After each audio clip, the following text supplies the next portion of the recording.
இந்த ஜெயம் ரவியோட வீடியோ பார்த்தேன். உண்மையிலே கஷ்டமாக இருக்குது, என்ன சொல்கிறதுனே தெரியல. மனுஷன் கதறா போல், ரொம்ப என்ன சொல்கிறது, எக்ஸ்ட்ரீம் டிப்ரெஷனில் இருப்பா போல் ஃபேமிலி மேட்டரில். எனக்கு என்னென்னா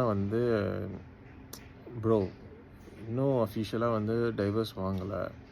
ஸோ இப்போதைக்கு நீங்கள் உங்கள் கேர்ள் ஃப்ரெண்டோட கொஞ்சம் என்ன சொல்கிறது, இந்த சோஷியல் மீடியாவில் போஸ்ட் போடுறது எல்லாமே கொஞ்சம் அவாய்ட் பண்ணிட்டு, ஸ்டாப் பண்ணிவிட்டு, உங்கள் டைவர்ஸை வாங்கிட்டு, அதுக்கப்புறம் நீங்கள் உங்கள் ரிலேஷன்ஷிப்பில் நீங்கள் உங்களுக்கு பிடிச்ச மாதிரி இருங்க.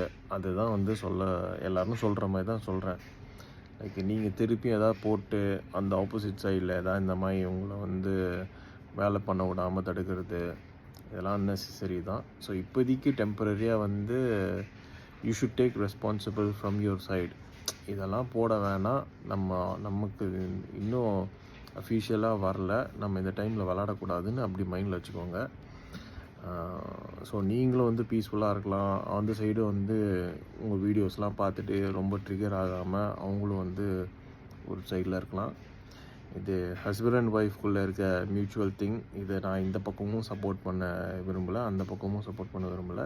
Just like a common thing என் மைண்டில் இருக்கிறது தான் நான் சொல்கிறேன்.